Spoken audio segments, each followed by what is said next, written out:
I'm Devin Noel Lee with Family History Fanatics. And do you ever have trouble finding alternatives to vital records? Well, we have Miss Peggy to help you know some strategies to overcome vital records when you can't find them. Hi, Peggy. How are you? I am wonderful. I'm having a wonderful time at the Southern California Genealogy Jamboree. It's a good conference. Yes. I love it. It's really fun and relaxed. So if you're ever looking for a conference, then check out Southern California Jamboree. They're going to have their 50th anniversary next year, and I hope that I can be here. How about you? I'm hoping for it. I live in Ohio, but I've been here for several years in a row, so see, it's worth coming to. Absolutely. Absolutely. Okay, so can you share with us 3 of your best or favorite tips to overcome shortages in vital records? Well, this is one of the classes that I present quite often on finding substitutes for vital records, because there are so many ways that vital records can be lost. Courthouse fires, and with the natural calamities and catastrophes that are occurring everywhere.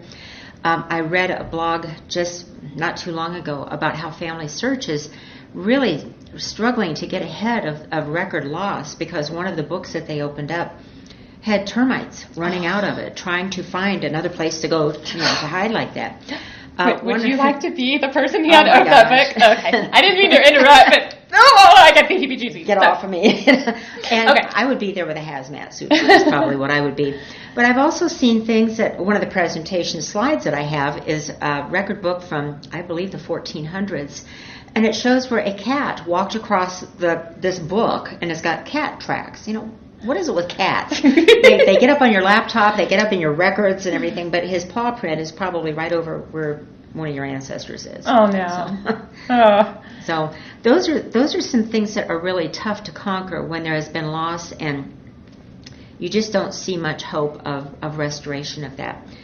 But one of my mantras in research is to follow the money. Because when the courthouse is burned, or if there's any type of calamity that has happened, one of the first things that they'll do is to bring back in and restore the land records.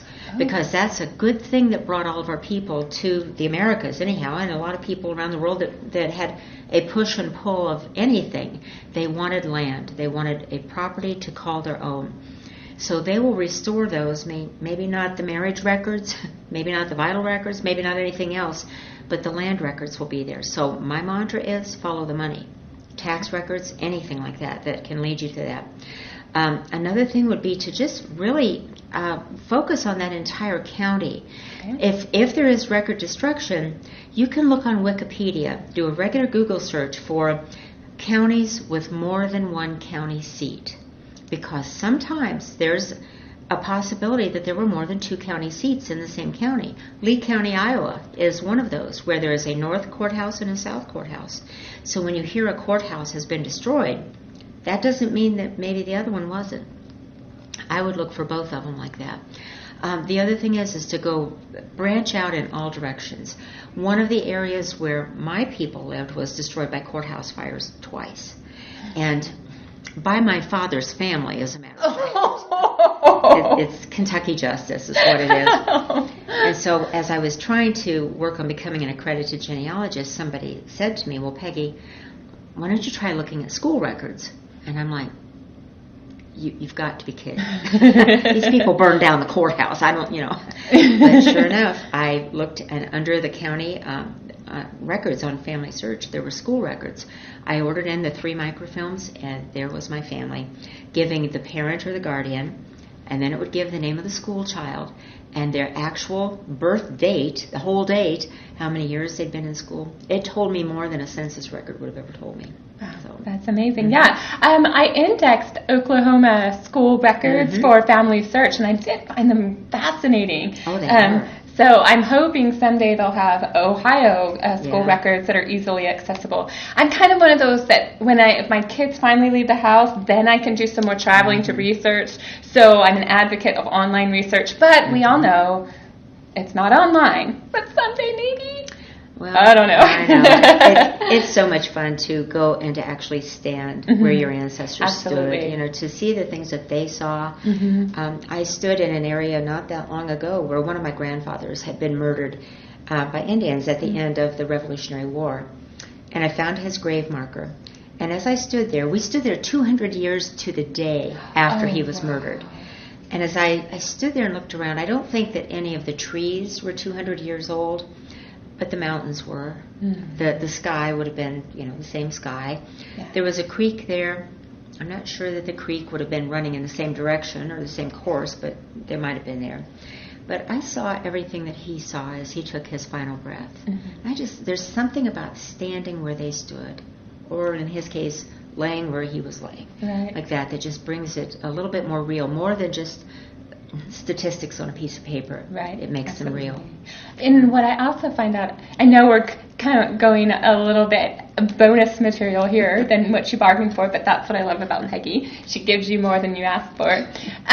Was when we went to Canada, I got to listen to the way people said things, and it helped me correct how to pronounce my great-great-grandfather's name. I thought it was Ithamer, but if you say it with Canadian accent, it's Ithamer. And I had no idea. Yeah, exactly. And then it corrects family stories because they talked about one of my cousins going over the mountain.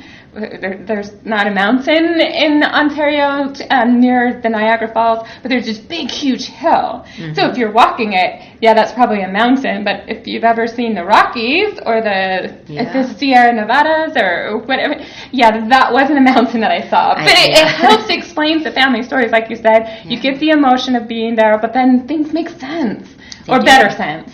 I really like that. They do. And, like I said, to be there, to see what they saw, to look at the lay of the land, especially as they were migrating. To me, when I look at a mountain range that is going as far as I can see from the north to the south, I would look at that and think, well, there's no way to get through. I may as well just turn around and go home. But our people, they went forward. And I don't know how they did it. I am such a whiner.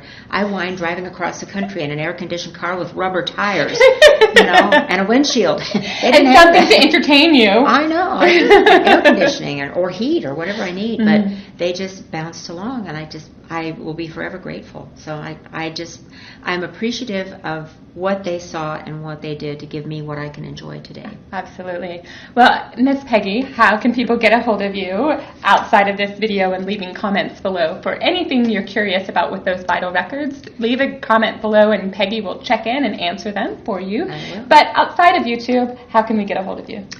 You can always go to my Facebook page. If I know that you have seen me at a conference or you've listened to a webinar, then let me know that, and I'll be glad to friend you.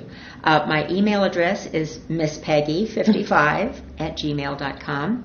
I'm also on genealogy.coach. So those are 3 ways to get a hold of me, and I'm pretty good at responding back. She is. She's great. Thank you so much, Peggy. Have a great conference. Absolutely. Bye now. Connect with us on Twitter and Facebook. Twitter at FH Fanatics or Facebook Family History Fanatics.